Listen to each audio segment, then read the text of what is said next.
Të dashur të respektuar besimtar, vëllezër dhe motra. Me lejet Allahu Gjellëshanuhu, sot do të flasim mbi suratul Feth, surja që e ka marrë emrin Feth, çlirimi. Një sure medinase e përbër prej 29 ajeteve, që ka zbritur pas një ngjarje shumë të rëndësishme të historisë islame. Ajo çfarë quhet ndryshe marrëveshja apo traktati i Hudejbijes. Kjo sure nga vetë emri çlirimi ka kuptimin e një fitoreje të madhe.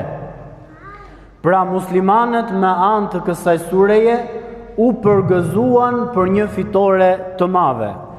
Po çfarë është kjo fitore e madhe që ka zënë vend shumë të rëndësishëm në historinë islame, do ta shikojmë së bashku sot në kuptimin e kësaj sureje. Të dashur besimtar, nuk ka diskutim që Islami është fe e paqes. Të gjithë ne këtë e dëshmojmë, të gjithë ne këtë e besojmë, sepse vetë Islam do të thotë paqe. Islam vjen nga teslim, që do të thotë të nënshtrohesh Zotit lartësuar Gjellëshanu. Prandaj dhe ne quhemi musliman, ata që janë të nënshtruar në paqe me vullnetin e lirë, karshi Allahu subhanahu wa ta'ala. Mirë po, sureja Feth e dëshmon këtë fakt të paqes së Islamit me argument të qartë të praktikës së Muhamedit sallallahu alaihi wasallam, i cili nuk donte gjë tjetër vetëm se të përhapte të mirën. Ai nuk donte luftë, ai nuk donte përçarje, ai donte që njerëzit i ftonte në besim, ta njihnin Allahun Gjellëshanuhu, të largoheshin nga humbja ku kishin rënë njerëzimi, sidomos idhujtaria, sidomos shirku, sidomos padrejtësia. Dhe vetëm këto gjëra i sulmoi Muhamedi sallallahu alaihi wasallam. Dhe kur e shikojmë mesazhin thelbësor që pse ka zbritur kjo sure, ka të bëjë me një ëndër të profetit Muhammed sallallahu alaihi wasallam në vitin e 6 të hijretit. Pra 6 vite mbasi muslimanët ishin shpërngulur në Medinë, kishin themeluar shtetin e tyre islam dhe po shikonin që të kishin marrëdhënie të gjerë me të gjithë shtetet që i rrethonin. Muhamedi alayhi salatu wassalam shikon në ëndër sikur ai po bën umre. Dhe këtë ëndër ja shpjegoi sahabëve të tij, të cilët e morën për të mirëqenë që do të nisen në umre, ku dhe Muhamedi sallallahu alaihi wasallam u tha që të përgatiten se do të ikim në umre këtë vit, pra në vitin e 6 të hijretit. U bën gati muslimanët, imagjinoni një numër prej 1400 deri në 1500 musliman. Është shumë i rëndësishëm ky numër që të bëjmë lidhjen në fund të hutbes. 1400 deri në 1500 musliman u bën gati për të bërë umre në vitin e 6 të hijretit. Por kushti që i tha Muhamedi alayhi salatu wassalam është se mos të harrojmë se armiqësia me Mekasit vazhdonte. Mekasit i kishin dëbuar muslimanët, i kishin persekutuar. Ndërkohë Muhamedi alayhi salam tha, do të shkojmë për të bërë umre në paqe. Do të marri me vete vetëm shpatat e këllëfit, që i kishte zakon që çdo burr të ecte me shpatën në këllëfin e tij, gjatë asaj kohe pra. Dhe kështu, duke shkuar në Mekë për të bërë umren, ishin veshur me ihram, arrin në zonën e Hudejbijes, një zonë e cila nuk ishte shumë larg Mekës, diçka thuhet ke 20 e kusur kilometra. Mekasi duke e parë këtë gjë që po vinë muslimanët, natyrisht nuk do t'i lejonin.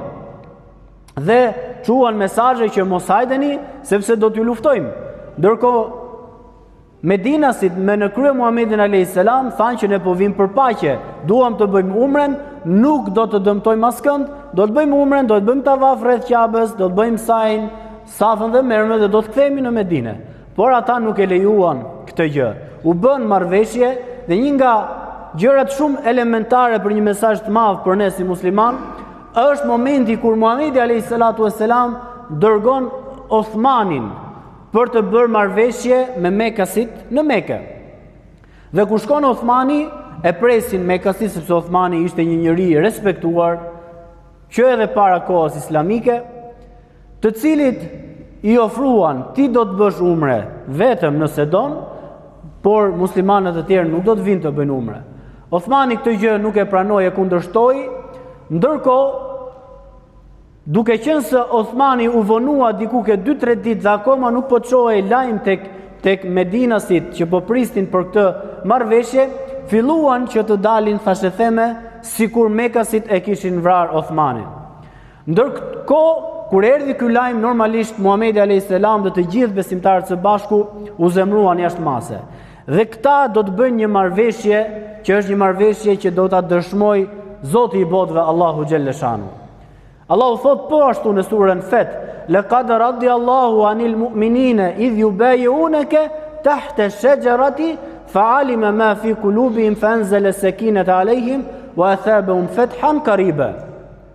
Allahu xheleshanu me të vërtet që është i kënaqur me ata të cilët në hijen e një peme tu zotuan ty o Muhammed, dhe Allahu e dinte mirë se ç'kishte në zemrat e tyre, prandaj u i dhuroi atyre qetësi dhe së shpejti i shpërbleu me një fitore të madhe. Për çfarë bënte fjalë kjo marrëveshje që e dëshmoi Zoti i botëve? Sepse muslimanët thanë do të shkojmë të marrim hakun e Othmanit. Edhe pse jemi të parmatos, betohemi deri në vdekje që ne gjakun e Othmanit nuk do ta lëmë pa marrë. Subhanallah, çfarë bashkësie islame, çfarë sakrifice muslimanët me njëri tjetrin. Çfarë dinjiteti tregon muslimani kur e mbron gjakun e muslimanit, nderin e muslimanit. Kur muslimani ndjehet i sigurt që nuk ka për të tradhtuar kurrë nga muslimani, edhe në situata të kësaj natyre. Tu bëhet fjalë për jetë të dashur besimtar, po është një mësim i madh që nëse ne me njëri tjetrin si musliman nuk do të jemi për atyre që kujdesemi në gjërat më elementare të vogla, harroje që do të sakrifikojmë gjëra më të mëdha për njëri tjetrin. Dhe kështu ishin këta besimtar që dëshmuan në hijen e pemës që jemi gati të japim jetën tonë për të marrë hakun e Othmanit. Por duke qenë se ishte thashë atëherë mekasit filluan dhe Othmani u kthye, ishte gëzim i madh për muslimanët dhe mekasit tashmë donin që të bënin një marrëveshje me muslimanët. Që si ata mos të bënin umre, sepse në të njëjtën kohë pranimi i këtij fakti çfarë do të thonte? Do të thonte ta pranonin për të mirëqenë një shtet të ri të ngritur që ishte shteti Islam. Dhe mekasit nga aspekti politik që trajtohet kjo çështje, nuk e donin një gjë të tillë që ta miratonin këtë fakt. Dhe çfarë ndodhi? Suheil bin Amri nga Mekka, si një politikan i shquar ndër ta, do të shkojë dhe do të bëjë marrëveshje me Muhamedit sallallahu alaihi wasallam që të gjenin një diçka të përbashkët. Çfarë do ndodhi me këtë situatë? Sepse normalisht ishte një situatë në tension të madh. Dhe ran dakord me Muhamedit sallallahu alaihi wasallam për të bërë marrëveshje mbi disa pika, që u quajt pra traktati apo marrëveshja e Hudejbijes, për shkak se ajo zonë aty quhet zona e Hudejbijes. Dhe në fakt këtu ka një diçka që në pamje të jashtme të gjitha pikat e marrëveshjes, mënyra se si u bë marrëveshja, ishin totalisht kundra muslimanëve. Ndërkohë Muhamedi sallallahu alaihi wasallam për çudi e pranoi këtë gjë. Dhe kjo solli me të vërtetë një reagim nga sahabët. Reagimi fillon që këtu, ku Muhamedi sallallahu alaihi wasallam urdhëron Aliun radhiyallahu anhu që të shkruajë marrëveshjen. Dhe i thot: "O Ali, shkruaj Bismillahirrahmanirrahim, në emrin e Allahut mëshiruesit, mëshirbërësit." Menjëherë reagoi Amri nga Mekasit. Tha: "Ne nuk e njohim Rahmanin, Rahimin. Shkruaj vetëm Bismillah, ne njohim vetëm Allahun." Imagjinoni çfarë ofendimi ju bë Muhamedi sallallahu alaihi wasallam, por ai u tregua i qetë. Aliu u nevrikos, e urdhëroi Aliun Muhamedi alaihi salam: "Fshije dhe shkruaj Bismillah siç e kërkon ai." Dhe në fund të faqes ku do të bëhej marrëveshja, pra ose thënë ndryshe në vazhdim të kësaj marrëveshje, shkruhet kështu: "Kjo marrëveshje bëhet midis Amrit nga Mekka, Amr bin Suheilit, dhe nga Muhamedi Rasulullah, i dërguari i Allahut." Jo, i tha Amri, nëse ne do të pranonim ty për të dërguar të Allahut, atëherë që do të ishim në këtë gjendje, do të kishim pranuar ty. Ne nuk të pranojmë, prandaj fshije këtë gjë. I tha Muhamedi alayhis salam Aliut, "Fshije o Ali." Aliu nuk pranoi ta fshinte. Si ta fshinte Aliu Rasulullah me dorën e tij. O i dërguar i Zotit, ç'është ky jo respekt që po bëhet ndaj teje. Ndërkohë Muhamedi alayhis salam i tha, "Ma trego ku është Rasulullah", sepse ai siç e dim nuk dinte shkrim dhe lexim. Ja tregon Aliu dhe ai me dorën e vet e fshin. Dhe i thot, "Shkruaje që kjo marrëveshje bëhet midis Amr ibn Suhailit dhe Muhamedit, të birit të Abdullahit." Imagjinoni çfarë tensioni akoma pa u hudhur pikat e marrëveshjes. Që të përpiqemi të jemi brenda kësaj marrëveshje për të kuptuar se në çfarë pozite po ndodheshin të gjithë sahabët që po e shikonin Muhamedit alayhis salam në këtë gjendje. Kështu ata do të bëjnë këto pika kryesore, nene apo ligje apo marrëveshje që ata u menduan që do të ishin në të mirë të dy palëve, por siç thamë në pamjet parë ishin në të mirë vetëm të Mekasve. Pika e parë ishte që Muhamedi alayhis salam të kthehet në Medinë, mos ta bëj umrën këtë vit, dhe të vi vitin tjetër për ta bërë umrën, dhe ka afat që të largohet nga rrethinat e Qabës për 3 ditë. Më falni, dhe kur të vi vitin tjetër, ka afat që ta bëj umrën për 3 ditë dhe mos kenë armë me vete. Dhe kështu muslimanët nuk do të cënohen nga Kurejshet, po do të lihen të lirë, por ama vitin tjetër. Pika e dytë, ndërpritet armiqësia midis Mekasve dhe muslimanëve për një afat prej 10 viteve. Dhe gjatë kësaj armë pushimi, njerëzit janë të lirshëm të qarkullojnë, të bëjnë tregti, të shkojnë kush të dojë ke muslimanët nga fiset, kush të dojë le të shkojnë tek Mekasit. Pika e tretë, kush dëshiron të i bashkohet Muhamedit alayhis salam mund ta bëjë këtë. Kush dëshiron të i bashkohet Kurejshiteve, edhe ai mund veproj kështu. Kushdo fis që e konsideron veten fis të muslimanëve, do të quhet prej tyre, kushdo fis që e konsideron veten prej Kurejshve, do të quhet prej tyre.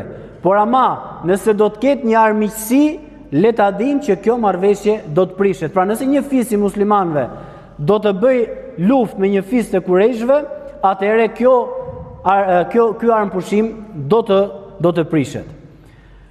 Dhe gjëja më e rëndë që ishte për muslimanët ishte se nëse ka prej Mekasve, Kurejshve që e kanë pranuar Islamin dhe duan që të ikin tek muslimanët,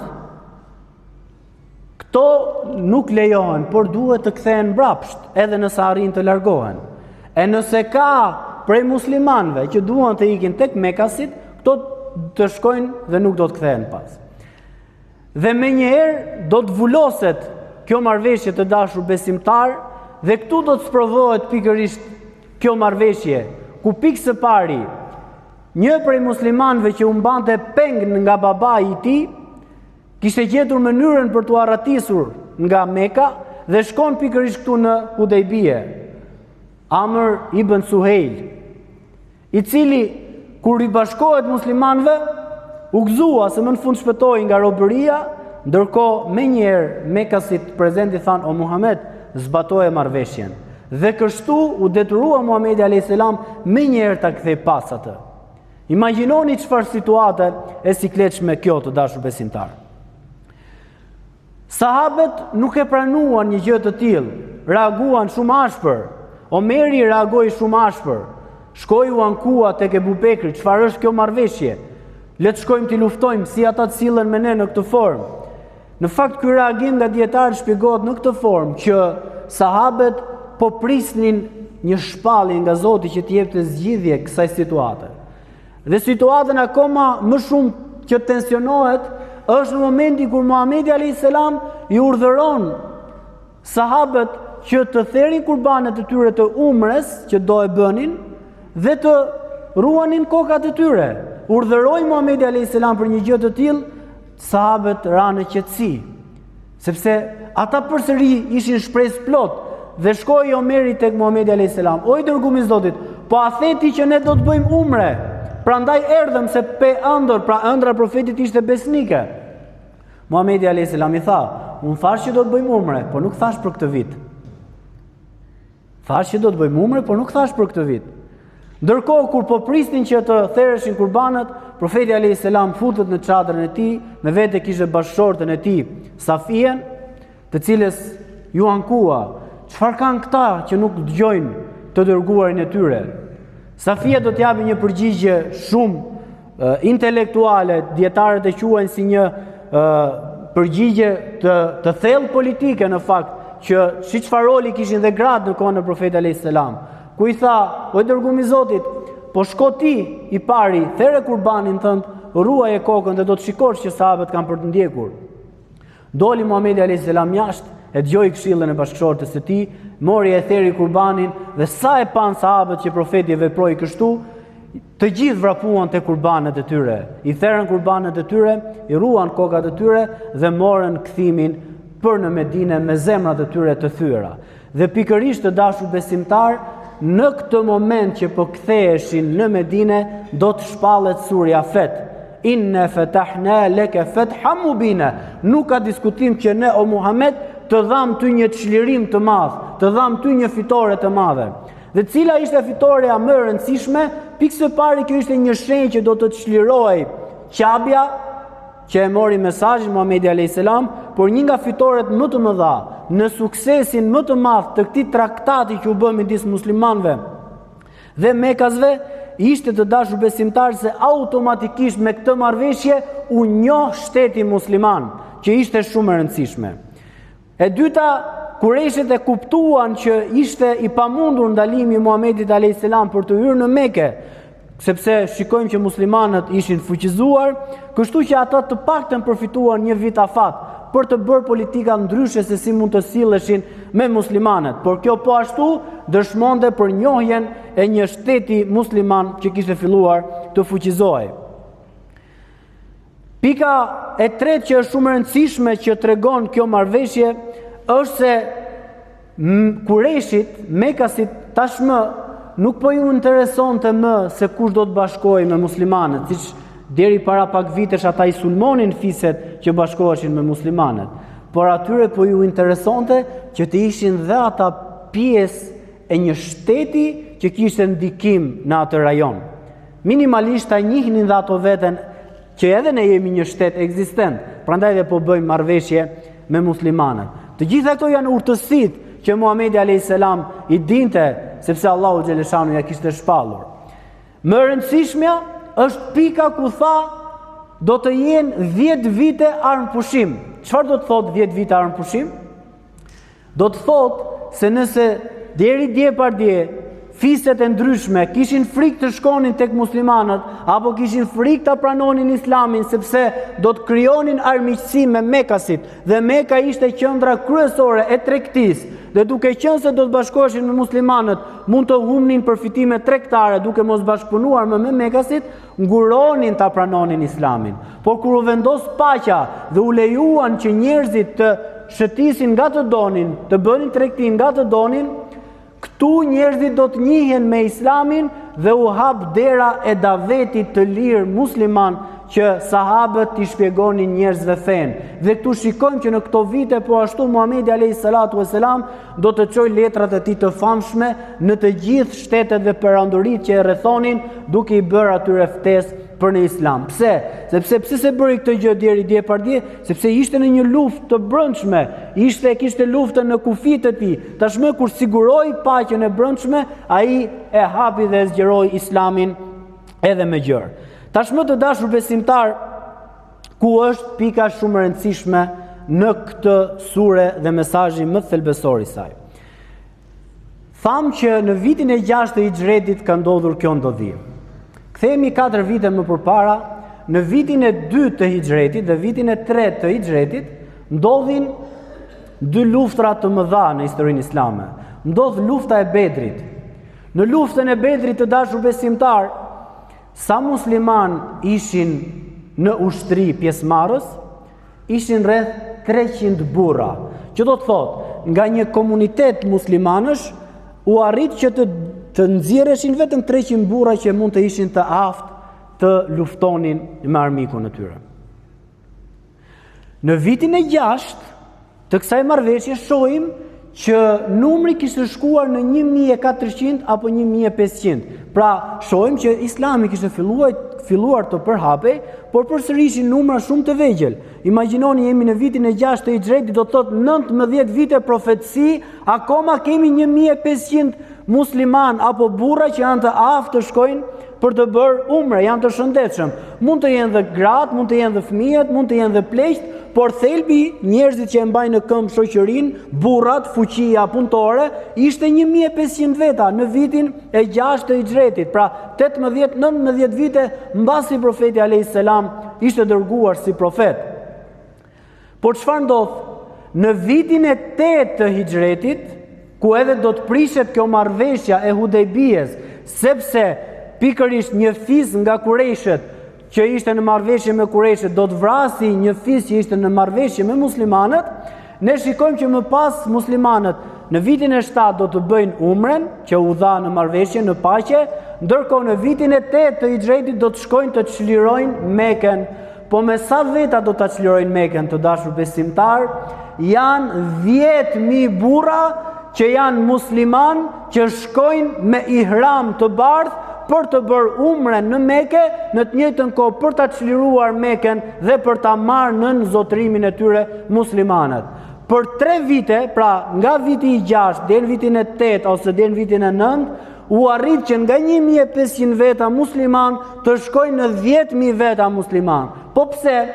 Sepse kjo ishte fitoria më e madhe e muslimanëve, që të liheshin në paqe dhe që t'ja shpjegonin Islamin njerëzve në paqe.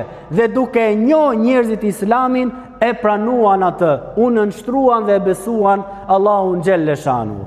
Ndërkohë, kur nuk arriti Islami të përhapej në zemrat e njerëzve, ku ishte ko lufte, ku kishte trazira, ku pikërisht hidhin baltmi muslimanët Mekasit, çfarë nuk thanë për ta, ku me fuqitë e tyre të asaj kohë Mekasit ushtronin presion ndër fiset e tjera dhe nuk i lejonin ta pranonin Islamin, gjë që kjo strategji vazhdon edhe sot e kësaj dite. Sa herë që shikohet që Islami është në paqe, triumfon, xhamit mbushen, sheshet mbushen, tak del atje një akt terrorist nga dikush. A janë gjëra që duken që janë diçka normale, apo më shumë anojnë nga stisja, sepse duke hedhur balt mbi Islamin si fe terrorizmi, duke hedhur balt mbi muslimanët si terrorista, atëherë kjo do t'i mbajë njerëzit larg njohjes së Islamit, do të paragjykojnë pa e njohur fenë e Allahut subhanahu wa taala. Dhe kështu po të shikosh sa herë që ka paqe, do të shikosh që elhamdulillah dhe Islami do të ketë një sukses të madh në përhapje në shoqëri.